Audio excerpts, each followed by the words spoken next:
Imagine stepping onto a factory floor where the ambient noise is just, it's so deafening you literally have to scream to be heard by the person standing 6 inches away from you. Yeah, and the air is just thick, right? Like thick with humidity, chemical sanitizers, and honestly, the metallic smell of fresh blood. Exactly. And right above your head, there's this mechanized chain moving continuously. It's delivering a massive 2,000-pound steer to your workstation every 8 seconds. Every 8 seconds, just relentless. Right. And your job is to make a highly precise, physically exhausting cut with a razor-sharp blade over and over again for an 8-hour shift. It's grueling. And then imagine you've just spent the last 8 months in these tense negotiations with your employer to get a raise for doing this incredibly dangerous work. Right, so the new contract finally drops, you do the math, and you realize your net raise, after factoring in the new healthcare premiums they're charging, is exactly 8 cents an hour. 8 cents, which is what, an extra $3.20 for a whole 40-hour week? Yep.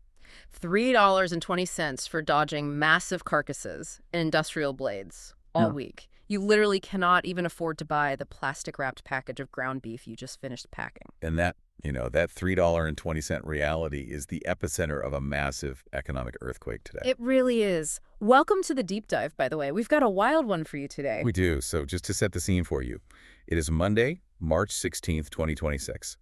At 5:30 a.m. Mountain Time this morning, roughly 3,800 workers were scheduled to walk off the kill floor. Right out the doors of the Swift Beef Company plant in Greeley, Colorado. Right, and this facility is a flagship operation owned by JBS USA, which is a massive subsidiary of the single largest meat producer on the planet. Which is huge, because a walkout of this scale at a beef slaughterhouse, it hasn't happened in the U.S. since the notoriously violent Hormel strike in Minnesota back in 1985.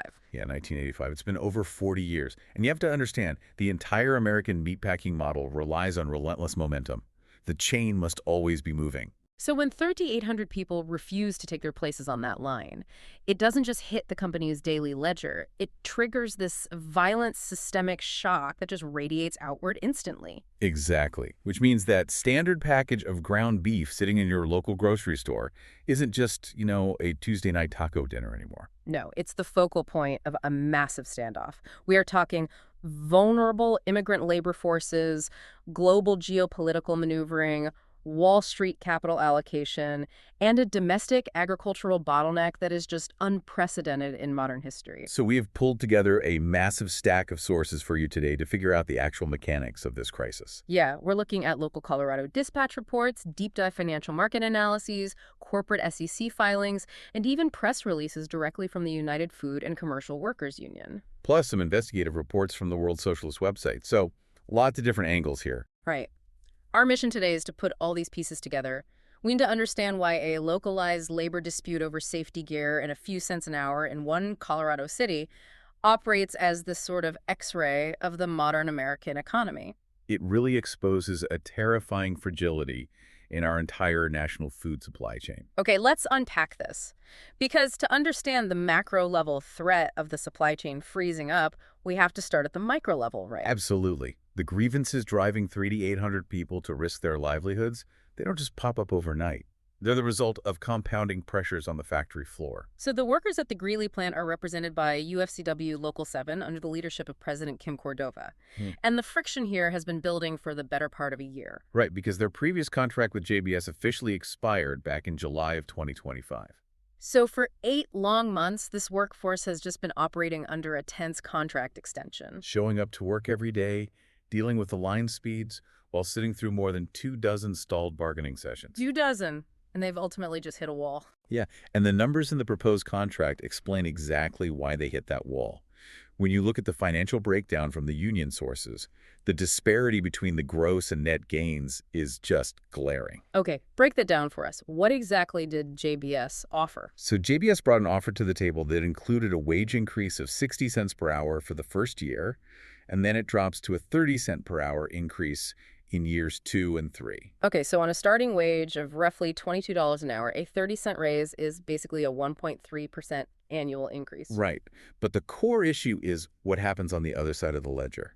The company paired this wage offer with a simultaneous hike in out-of-pocket healthcare costs. Ah, of course. They always get you on the premiums. Exactly. Specifically, the premium for workers requiring family medical coverage went up by 22 cents an hour. Wait, let me do that math. So if you're a worker relying on that family plan, your 30-cent raise in year 2 is immediately cannibalized by a 22-cent premium hike. You got it. So your actual take-home pay, the actual money you can use to pay rent or buy groceries, increases by exactly 8 cents an hour. That is brutal. I mean, in an inflationary environment, an 8-cent raise is functionally a pay cut. It really is.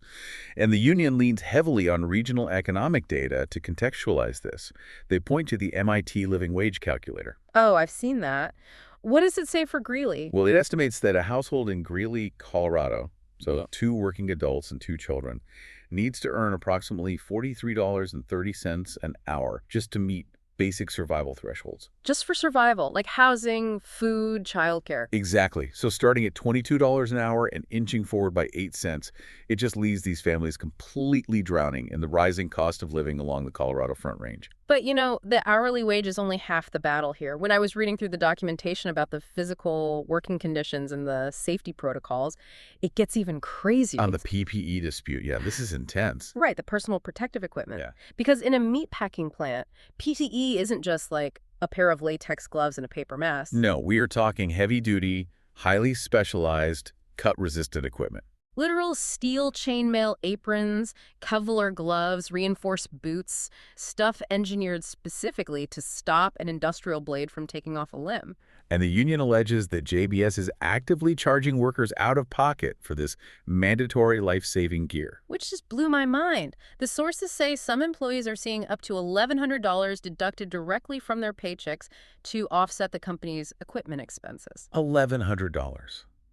On a 22-hour wage, that is roughly 50 hours of pure, grueling labor just to pay for the privilege of not being maimed on the job. Right. I mean, I have to bring in an analogy here because it just seems entirely divorced from standard industrial practices. Go for it.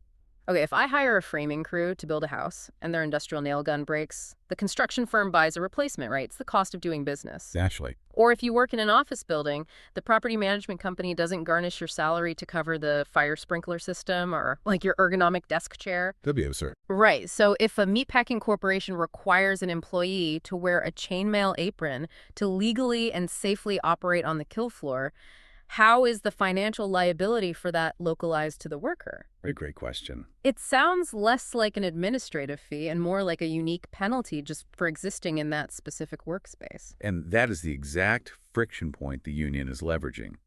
In most heavy industries, the corporate entity absorbs the cost of specialized safety gear. Because it mitigates their own liability, right, like workers' comp claims. Exactly. But by passing the cost down to the employee piece by piece, the company is artificially lowering its overhead. And what's wild is that this dispute over safety equipment is escalating at the exact moment the physical dangers of the job are intensifying. Right, the line speeds. The union reports that line speeds at the Greeley facility have been ratcheted up significantly. They went from an already punishing 390 head of cattle processed per hour to 440 head of cattle per hour. Let's just visualize the mechanics of that for a second. Processing 440 massive animals an hour means a new carcass arrives at a worker station roughly every 8.1 seconds. 8 seconds. You have 8 seconds to execute a physically demanding cut, reset your posture, clear your blade, and prepare for the next 2,000-pound animal. And you do this for hours on end. When you compress the time window for an industrial disassembly line by that margin, the biomechanical strain on the workers just skyrockets. You aren't just increasing output, you are exponentially increasing the probability of repetitive motion injuries, catastrophic lacerations, and just generalized fatigue. Which leads to fatal mistakes. And the psychological toll of that relentless pace is captured perfectly in the sources by Deborah Rodarte. She's a striking worker from the processing line. Yeah, her quote was incredibly stark. She describes a working environment where the chain moves too fast, the floor is chronically shorthanded, and broken knives aren't even readily replaced. Her assessment was just devastating. She said the workers should be treated better than the cattle because currently the cattle is the one that is treated better. That is a harsh indictment of the factory floor culture right there. It paints a picture of a workforce that feels entirely commodified. Like they're viewed by management as simply another biological input on the spreadsheet. slightly less valuable than the beef they're processing. And, they're negotiating in the shadow of profound recent trauma at this specific plant, too. The union isn't just looking at the theoretical risk of a fast-moving chain. Right, they're looking at actual documented fatalities of their colleagues. During the first wave of the COVID-19 pandemic in 2020, this Greeley facility was the epicenter of a massive outbreak that resulted in 6 worker deaths. 6 deaths. And then shortly after that, in March of 2021, the plant made headlines again when a worker died after literally falling into a vat of toxic processing chemicals. So these aren't abstract statistics to the people walking out today. When management offers a net raise of a few pennies while cranking up the line speed, the workers are processing that offer through the lens of those empty chairs in the break room. Right. They're looking at the $1,100 bill for chainmail and saying the fundamental social contract of the workplace has been broken. The union's position is cohesive and grim. They're presenting a narrative of a deeply exploited workforce pushed to the absolute biomechanical and financial brink. Performing the most dangerous labor in the country and fighting for basic survival margins against a multi-billion-dollar conglomerate. That is the spark that ignited the walkout. However, a labor negotiation is fundamentally an exercise in competing realities. Oh, absolutely. When we shift our focus to the corporate ledger, JBS USA observed the exact same factory floor, the exact same payroll data, and arrives at a diametrically opposed conclusion. Yeah, they view their current posture not as exploitative, but as historically generous, which is quite the pivot. It is. So let's look at the public statements released by JBS USA's executive team. We're talking about figures like Matthew J. Lovell, their head of labor relations, alongside crisis communications directors Nikki Richardson and Haley Fischel. Their primary defense mechanism here seems to be painting the union leadership, specifically Kim Cordova, as the sole obstructionist. Yes. JBS claims they've spent 8 months at the table negotiating in good faith, providing a comprehensive and lucrative final offer only for the union to just abruptly walk away. And they're really hammering the narrative that the union is actively refusing to allow the 3,800 rank-and-file workers to even vote on this final proposal. It's a calculated classic labor relations strategy, right? Isolate the union bosses from the membership. They're implying that if the workers actually saw the numbers, they'd take the deal. And JBS brings some pretty formidable statistical artillery to back up that claim of generosity.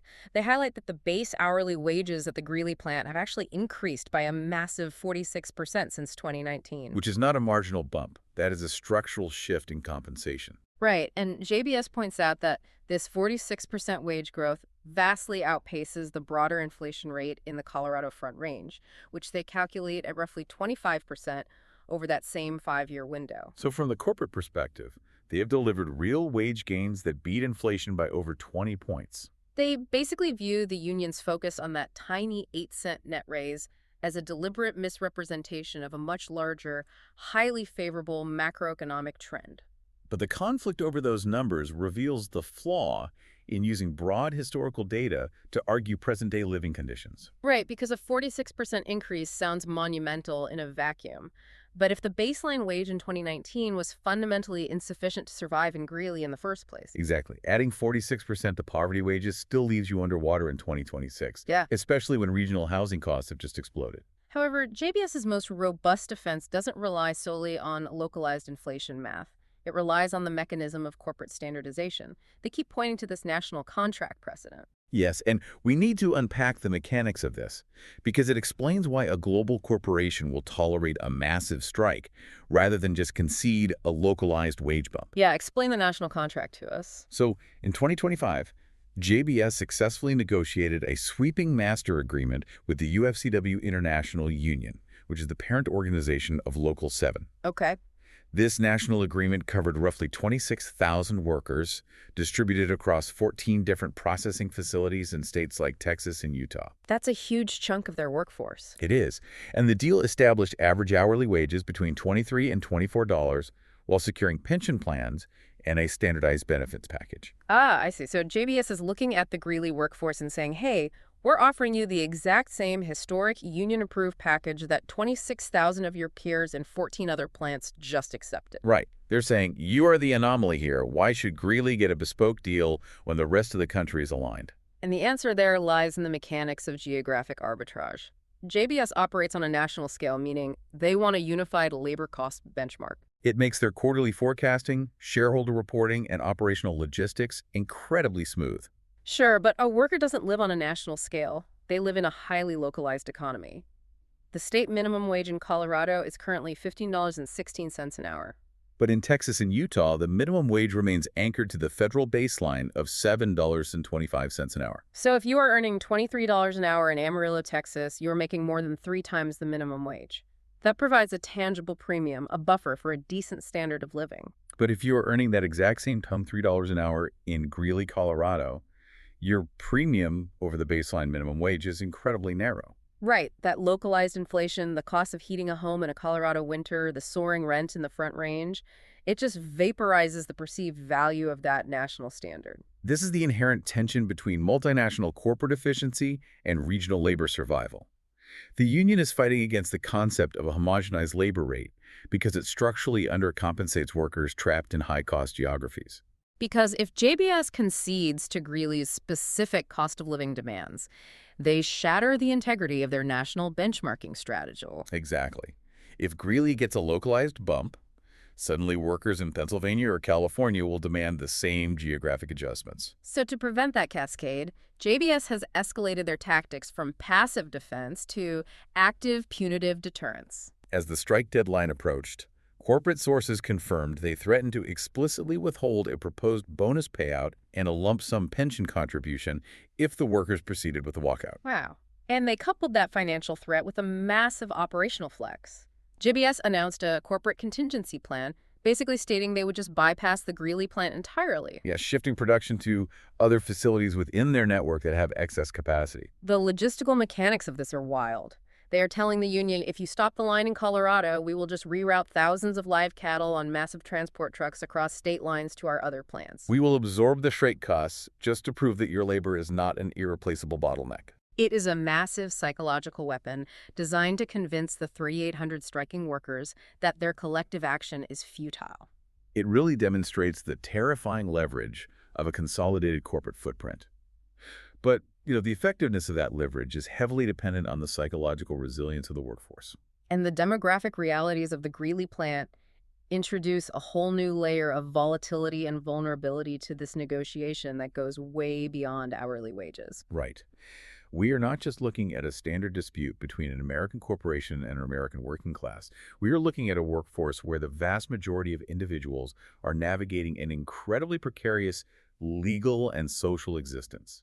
The demographic data from the plant is just staggering. The sources estimate that between 80 and 90% of the workers inside the Greeley facility are immigrants. There are massive contingents from Haiti and Somalia, and management has to contend with the reality of 57 different languages being spoken on the factory floor. 57 languages. Coordinating a daily industrial operation with 57 language barriers is complex enough, but the mechanisms by which this workforce is recruited and housed reveal allegations of profound systemic exploitation. There's an active, ongoing lawsuit right now detailing how JBS allegedly utilized highly targeted TikTok advertisements to recruit vulnerable Haitian immigrants, luring them to the high-cost state of Colorado with promises of lucrative paychecks and stable corporate housing. And the mechanics of international labor recruitment in the digital age are highly efficient and just deeply unregulated. The lawsuit alleges a classic bait-and-switch operation. When these recruited workers arrived in Greeley, the promised stability evaporated. The sources describe horrific, slum-like living conditions, detailing allegations of up to 11 individuals crammed into a single motel room. 11 people in one room. And in other instances, upwards of 40 to 60 workers were reportedly found living in a standard 5-bedroom residential house, entirely devoid of basic municipal utilities like running water or electricity. It is essentially a captive workforce. When your employer controls or facilitates your housing, and you have zero localized support network and limited English proficiency. Your ability to push back against a dangerous line speed or a $1,100 PPE deduction drops to near zero. Exactly. And the exploitation isn't just limited to the adult immigrant population. Oh, this part of the report was so dark. Yeah, the regulatory filings show that the U.S. Department of Labor recently slapped a $4 million fine on a third-party cleaning contractor heavily utilized by JBS, a company called PSSI. Right. The Department of Labor investigators discovered that PSSI had illegally employed 102 children, some as young as 13 years old, to work the overnight sanitation shifts at these meatpacking plants. Let's just think about the mechanics of that job for a second. A 13-year-old child is working the graveyard shift, navigating a massive industrial kill floor. Using highly caustic, corrosive chemical sanitizers to clean blood and tissue off mechanized bone saws. The utilization of third-party contractors like PSSI is a deliberate structural mechanism designed to create a liability firewall. Right. The multinational corporation owns the plant, dictates the operational pace, and reaps the profits, but they outsource the riskiest, most legally perilous work-like overnight chemical sanitation to a separate corporate entity. So when the Department of Labor discovers child labor on the floor, the parent company can just claim ignorance, pointing the finger at the contractor's rogue hiring practices. But the union argues that this entire ecosystem, the deceptive TikTok recruitment, the slum housing, the reliance on third-party child labor, is indicative of a business model that fundamentally relies on exploiting the most legally and socially vulnerable populations available. Which brings us to the massive political shadow dominating this strike. Okay, before we dive into this, I want to be extremely clear for you listening. We're going to look at the facts reported in the sources regarding the political dynamics surrounding the Trump administration, the corporate ownership of JBS, and the immigration status of the workforce. Right, we have to stress strict impartiality here. Both of us are just reporting the facts of the sources neutrally. We aren't taking sides or endorsing viewpoints. We are just analyzing the legal mechanisms and intimidation tactics that are directly impacting the workers' ability to negotiate. Exactly. Just sticking to the source material.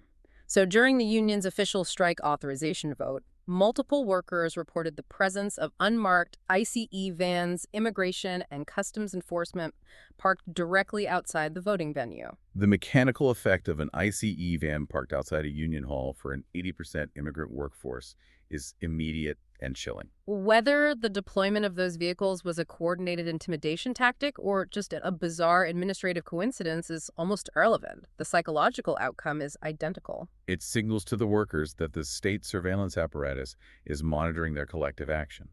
The right to strike is legally protected, but if a worker believes that exercising that right will trigger an audit of their immigration status, the leverage of the strike is severely compromised. And the political alignment between the corporate ownership and the federal enforcement apparatus is highly visible in the sources. Right. Pilgrim's Pride, which operates as a massive subsidiary under the JBS corporate umbrella, was recently listed as the largest single financial donor to the Trump-Vance inaugural committee. They cut a check for $5 million. Simultaneously, the sources detail how the current administration is actively maneuvering to revoke temporary protected status, or TPS, for hundreds of thousands of Haitian immigrants. And TPS is the specific legal mechanism that allows many of these workers to legally reside and earn a paycheck in the U.S. while their home country is in crisis. If the federal government revokes TPS, the Haitian workforce at the Greeley plant immediately loses their legal authorization to work. They transition instantly from legally protected employees to undocumented individuals subject to immediate deportation. Furthermore, the administration is concurrently pushing forward proposed regulatory rules designed to actually increase the allowable line speeds in meatpacking plants, arguing it will lower consumer costs. While simultaneously utilizing high-profile IC raids in labor-heavy agricultural sectors, the union is keenly aware of the 2019 federal raids on poultry plants in Mississippi, where nearly 700 workers were arrested in a single day. The leverage dynamic here is fascinating and terrifying. It's like trying to play a high-stakes game of poker. You have a decent hand, you want to bluff the dealer, and you're trying to negotiate a fair split of the pot. Right. But half the players at your table are paralyzed by the fear that if they win a hand, or if they even speak up too loudly to call a bet, the casino security team is going to drag them out the back door and permanently banish them from the country. How does a union president aggressively negotiate a hostile labor contract under those conditions, especially when the corporate adversary is donating millions to an administration that is actively trying to revoke the legal existence of the workforce? The fact that 3,800 workers, under the threat of federal deportation and corporate retaliation, still voted 99% in favor of walking out, it requires an almost incomprehensible level of courage. It's a profound demonstration of absolute desperation. Yeah. The workforce has calculated that the physical and financial destruction of staying on the line outweighs the geopolitical risk of walking off it. And as this highly localized, deeply human crisis plays out on the ground in Greeley, it is acting as the primary pressure valve for a massive systemic mechanical failure in the broader United States agricultural infrastructure. If those 3,800 workers stay off the kill floor, the biological and financial ripple effects slam into the cattle industry with immediate devastating force. Which brings us to the macroeconomic bottleneck. Let's look at the raw inventory data because the timing of this strike is colliding with a historic supply shortage. It really is a perfect storm. According to the USDA's recent audits, the total U.S. cattle inventory currently sits at 86.2 million head. That represents a 1% drop from the previous year. But the truly vital context is that 86.2 million is a 75-year low. A 75-year low. The United States has not had a cattle herd this small since 1951. Decades of compounding environmental and economic pressures have structurally hollowed out the national supply. We're talking historic droughts, wiping out grazing pastures, exploding costs for feed corn. And the cyclical liquidation of herds by ranchers just trying to avoid bankruptcy. Right. And while the supply of cattle has shrunk to levels unseen since the Truman administration, the infrastructure designed to process those animals has consolidated into an impenetrable oligopoly. The industry operates under what is widely known as the Big Four monopoly. Just four multinational corporations, JBS, Tyson Foods, Cargill, and National Beef Control, a staggering 85% of all beef processing capacity in the United States. We have engineered an agricultural funnel where millions of cattle must pass through a tiny handful of massive, highly industrialized pinch points. To really grasp the scale of that bottleneck, let's look at the Greeley plant's daily metrics. This single facility is engineered to process between 5,000 and 6,000 head of cattle every single day. That means one building in Colorado is responsible for handling roughly 8% of the entire national daily kill rate. If 8% of the country's beef supply suddenly stops moving because the chainmail is too expensive, the macro system panics. And the situation is exponentially worse because the national infrastructure was already bleeding capacity before the Greeley workers even walked out. Oh, right, the Tyson closures. Exactly. 1 month prior to this strike, Tyson Foods initiated massive operational contractions. They entirely shuttered a major processing facility in Lexington, Nebraska. And significantly slowed down line speeds at their enormous complex in Amarillo, Texas. Those specific Tyson reductions already removed the daily processing capacity for about 6,000 cattle from the national market. The system was already choking. Now add the 6,000 cattle displaced by the Greeley strike to the 6,000 cattle displaced by Tyson's closures. Overnight, you have 12,000 massive, living, breathing animals every single day that are fully finished, ready for the market, but have absolutely nowhere to go. The biological reality of a stranded steer is an absolute nightmare for the independent rancher. I was reading a quote from Trent Luce, a sixth-generation rancher, and he outlines the brutal mechanics of this backlog perfectly. Yeah, because a casual observer might look at a closed JBS plant and think, hey, just load the cattle onto a trailer and take them down the road to a local independent butcher. Right, but Luce explains that the infrastructure required to absorb that volume simply doesn't exist anymore. Decades of aggressive corporate consolidation, combined with the crushing financial weight of federal USDA inspection regulations, have systematically eradicated the independent processing sector. The capital expenditure required to build a facility that meets federal food safety standards is just astronomical. Small-scale operators cannot achieve the economies of scale necessary to survive. Luce points out that even the most successful independent processors operate on microscopic margins, handling maybe 50 head of cattle every 2 weeks. 50 head every 2 weeks. You cannot force 12,000 displaced animals a day through a system designed to handle 50 animals a month. The independent facilities are already overwhelmed. If a rancher calls them today, they will be told the processing floor is booked solid until April of 2027. And you cannot hit pause on 12,000 cattle. A steer is a biological asset that requires constant caloric input. If a rancher cannot get their animals onto a kill floor, they still have to buy the feed corn to keep them alive. The feed costs compound daily, destroying the rancher's profit margin. Furthermore, the animal continues to grow. Eventually, a steer gets physically too massive to fit into the standardized, mechanized equipment at the packing plants, which completely obliterates its market value.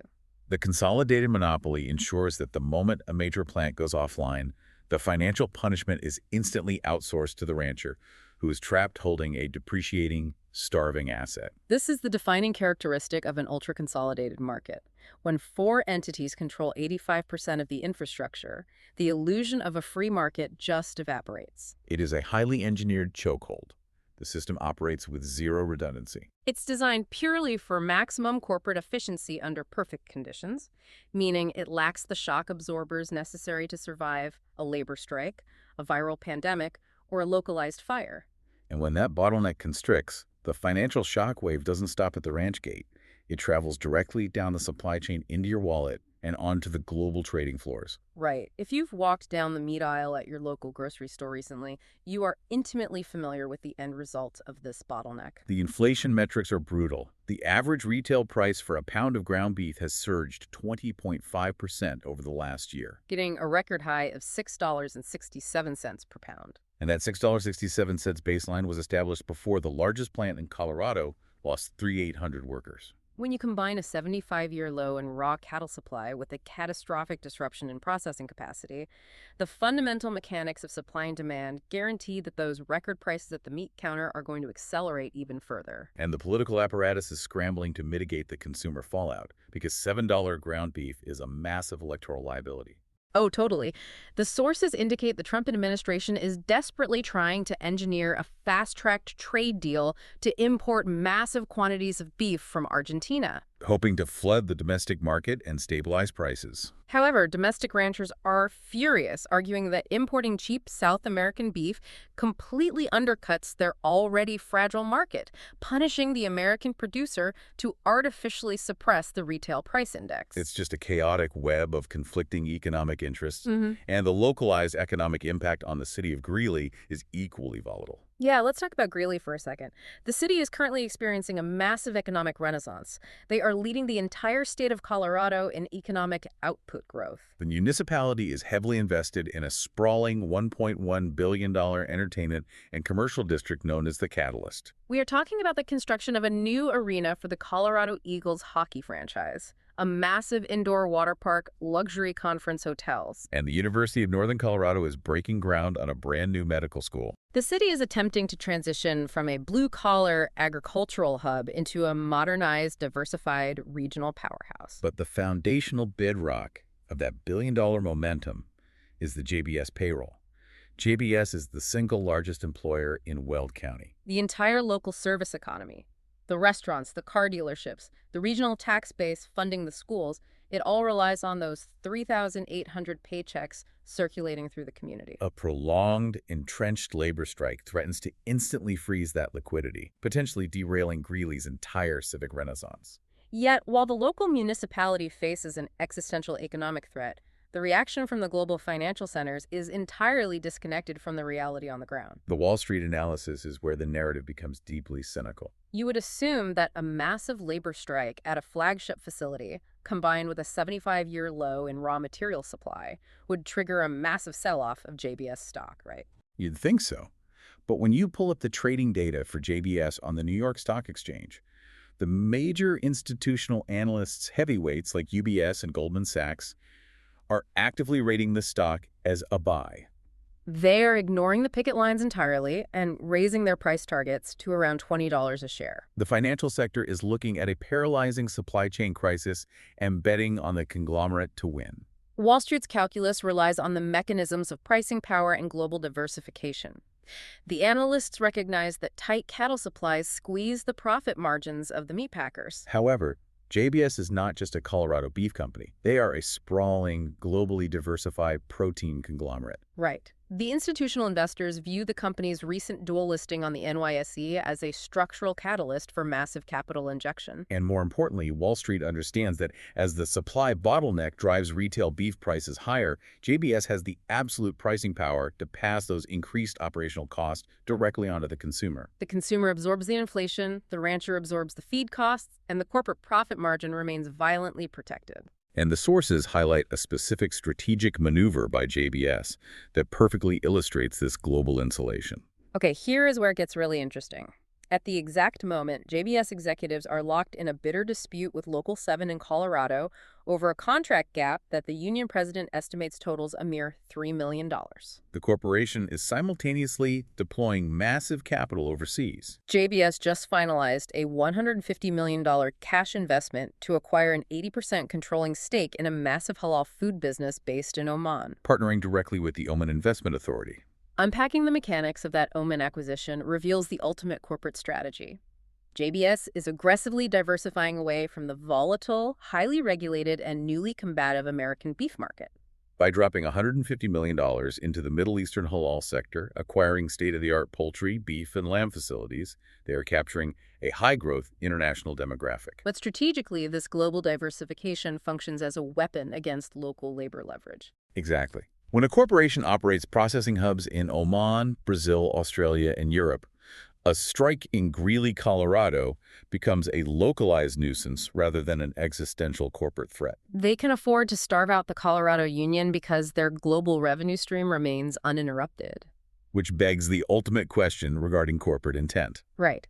If JBS can effortlessly execute a $150 million international acquisition on a Tuesday, the $3 million gap required to secure a contract in Greeley is literally a rounding error on their quarterly balance sheet.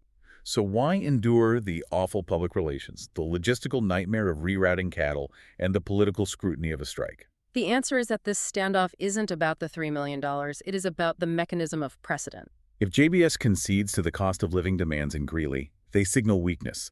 They embolden the labor forces at their dozens of other non-unionized or differently contracted facilities globally. They are willing to break the local supply chain to ensure their standardized, homogenized model of labor cost suppression remains unbreakable. It is an ideological war over the future of industrial labor. And we are seeing institutional pushback against this scorched earth strategy. Yeah, the sources highlight the AJL Foundation, a Denver-based institutional investment group that holds a significant position in JBS stock. They've taken the incredibly rare step of publicly backing the striking workers. The foundation argues that maximizing quarterly shareholder returns by squeezing the local workforce violates their fiduciary duty to ensure long-term community stability. They understand the mechanism of a local economy. Yeah. If the workers cannot afford to live in the city where they produce the goods, the regional economic ecosystem eventually collapses, taking the long-term viability of the corporate asset down with it. We started this analysis by asking you to look at a mundane, plastic-wrapped package of ground beef in a grocery store aisle. And by unpacking the mechanics behind that single product, we have mapped out the entire nervous system of the modern American economy. We've seen how the price of safety chainmail on a kill floor intersects with the legal precarity of Haitian immigrants. We've traced how the consolidation of the big four meat packers strands 12,000 cattle a day on independent ranches. And we've examined how a multinational corporation utilizes geographic wage arbitrage and Middle Eastern acquisitions to systematically neutralize the collective bargaining power of American workers. The meat sitting on the shelf is not just food. It is the physical manifestation of a supply chain that is currently experiencing catastrophic friction at every single structural touchpoint. It's a system heavily subsidized by the physical destruction of vulnerable human beings and the financial destruction of the independent agricultural producer. Which leaves us with a final concept to consider. For the last 50 years, the United States has relentlessly optimized and consolidated its agricultural infrastructure.